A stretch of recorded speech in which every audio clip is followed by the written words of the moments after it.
नमस्कार दोस्तों, देश में लोकसभा चुनाव संपन्न हो चुके हैं। 4 जून को चुनाव परिणाम घोषित हुए, जिसमें एनडीए को पूर्ण बहुमत प्राप्त हुआ। बीजेपी को इस चुनाव में 240 सीटें मिली। यह सीटें 2019 की 303 सीटों के मुकाबले 63 कम हैं। अगर इंडिया गठबंधन की बात करें तो इसको 234 सीटें मिली हैं, जबकि कांग्रेस को 2019 के लोकसभा चुनाव में प्राप्त 52 सीटों से बढ़कर 2024 में 99 सीटें हो गई हैं। इस बीच राहुल गांधी ने फाइनेंशियल टाइम्स को इंटरव्यू दिया। इस इंटरव्यू में राहुल गांधी ने कहा कि अप्रत्याशित चुनाव रिजल्ट के बाद भारतीय राजनीतिक परिदृश्य में एक बड़ा बदलाव आया है। उन्होंने दावा किया कि पीएम नरेंद्र मोदी की सरकार को अपना अस्तित्व बचाए रखने के लिए संघर्ष करना पड़ेगा। राहुल गांधी ने फाइनेंशियल टाइम्स के दक्षिण Asia bureau chief John read को दिए इंटरव्यू में बताया कि भारतीय राजनीतिक व्यवस्था में जगह खाली हो गई है। भारतीय राजनीति में एक बड़ा बदलाव हुआ है। फाइनेंशियल टाइम्स की रिपोर्ट के मुताबिक भारत के राजनीतिक विश्लेषकों ने एनडीए गठबंधन की स्थिरता पर सवाल उठाए हैं। विश्लेषकों का मानना है कि यह एक दशक में सबसे कमजोर लीड है। अब बीजेपी को सत्ता बनाए रखने के लिए छोटे सहयोगी दलों पर निर्भर रहना पड़ेगा। इंडिया ब्लॉक ने 543 में से 234 सीटें जीती, जबकि बीजेपी के नेतृत्व वाले एनडीए ने 293 सीटें जीती। माना जा रहा है कि राहुल को नई संसद में विपक्ष का नेता बनाया जाएगा। राहुल गांधी ने कहा कि संख्या इतनी कम है कि स्थिति बहुत नाजुक है। छोटी सी गड़बड़ी सरकार को गिरा सकती है। बस किसी एक सहयोगी को दूसरी तरफ मुड़ना है। राहुल गांधी ने दावा किया कि पीएम नरेंद्र मोदी के खेमे में बहुत असंतोष है और उनके यहां ऐसे लोग हैं जो हमारे संपर्क में हैं। हालांकि उन्होंने इसके बारे में विस्तार से बात करने से मना कर दिया।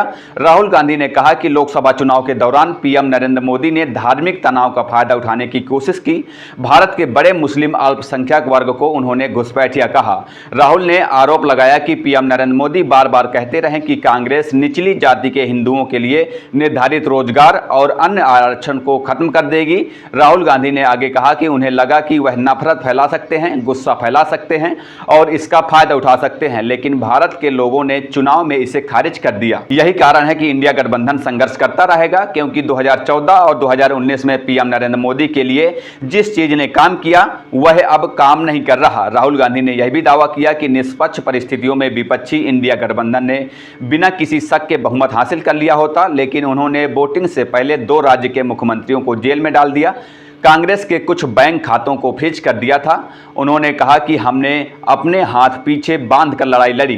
भारतीय लोग, गरीब लोग ठीक से जानते थे कि उन्हें क्या करना है। न्यायिक प्रणाली, मीडिया, संस्थागत ढांचा सब विपक्ष के लिए बंद थे और इसलिए हमने फैसला किया हमें सचमुच शारीरिक रूप से ऐसा करना होगा।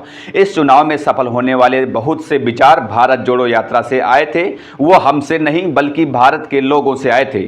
पीएम नरेंद्र मोदी का विचार और उनकी इच्छा भी खत्म हो चुकी है। जिस पार्टी ने पिछले 10 साल अयोध्या के बारे में बात करने को बताया, उसका अयोध्या से सफाया हो गया। उनका कहना है कि असल में जो हुआ वो यह है कि बीजेपी की मूल संरचना धार्मिक घृणा पैदा करने का विचार ध्वस्त हो चुका है। हालांकि इस चुनाव परिणाम के बाद अब बीजेपी का तानाशाही वाला रुख खत्म होते दिख रहा है। फिलहाल इस वीडियो में इतना ही। आपकी क्या राय हमें कमेंट करके जरूर बताइएगा। मिलते हैं किसी नए वीडियो के साथ, तब तक के लिए बने रहिए हमारे चैनल पर। धन्यवाद।